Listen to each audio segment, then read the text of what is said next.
السلام عليكم، يا رب تكونوا بخير. كل سنة وانتم طيبين جميعا يا رب، ورمضان يدخل علينا باليمن والبركة والخير. يلا بينا النهاردة هنعمل وصفة حلوة قوي للمكسرات، مهمة جدا، هو الفستق الاقتصادي. وطبعا شايفين الأسعار بقت عاملة ازاي، فيلا نعمله النهاردة بكل سهولة، وبجد طعمه ممتاز جدا، وانا بجد بحب طعمه قوي بالطريقة دي. ويلا بينا نشوف المكونات والطريقة. بس اللي هيكمل معايا الفيديو للآخر ما تنسانيش في سبسكرايب.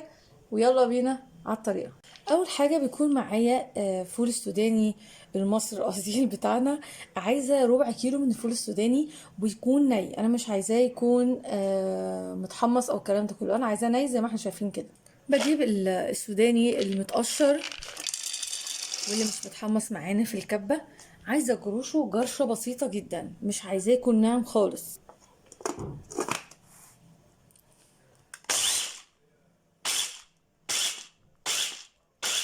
بالراحه كده، وافضل اضرب فيه لحد ما اجرشه الجرشه اللي انا عاوزاها.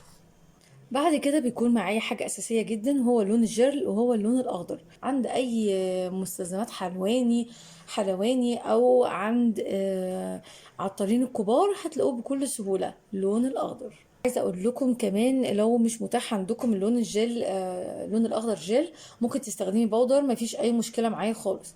هبدأ بعد كده أجيب البولة بتاعتي، وبعد كده هنزل ب3 معالق كبار زي ما احنا شايفين اهو، 3 معالق بالظبط. التانية، وادي التالتة.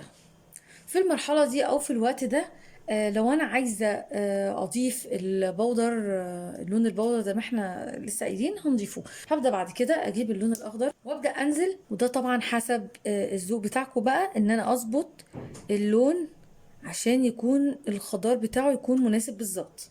هقلبه كويس.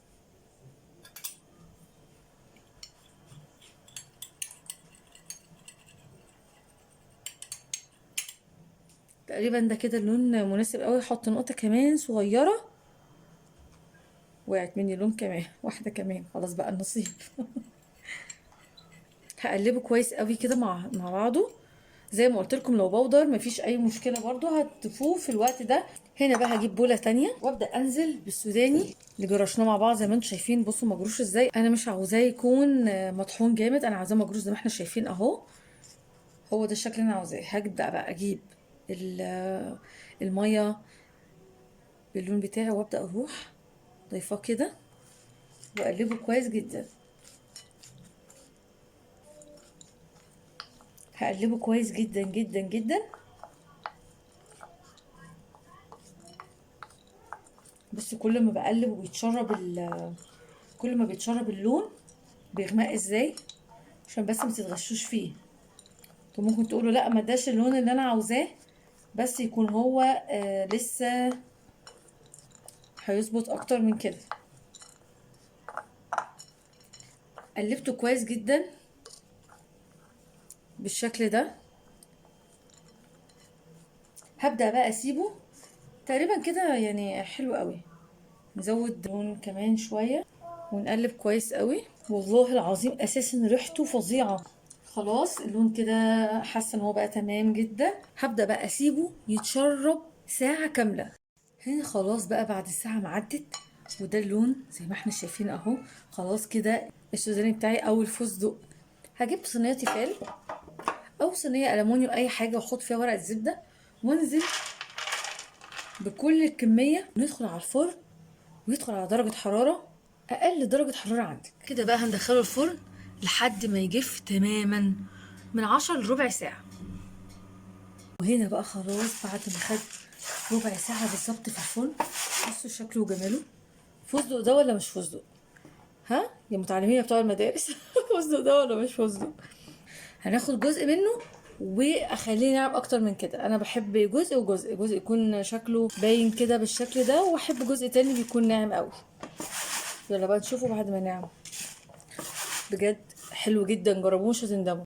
وهنا بقى بعد ما خلاص خلصت وطحنته بالشكل اللي انتوا شايفينه ده، بحبه قوي الشكل ده برضو. مش قادرة اقول لكم، الريحة ممتاز، طعمه كمان هيعجبكم جدا.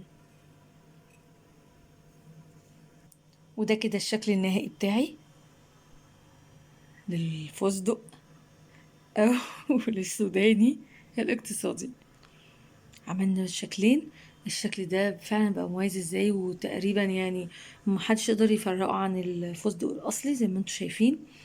خليت ده المجرنش شويه يكون باين شويه، وخليت ده الناعم قوي. وبجد لو جربتوه بالوصفه دي بجد مش هتندموا. اللي كان معايا الفيديو الاخر ما ينسانيش سبسكرايب، وكل سنه وانتم طيبين، ويا رب اكون قدرت افيدكم، والسلام عليكم.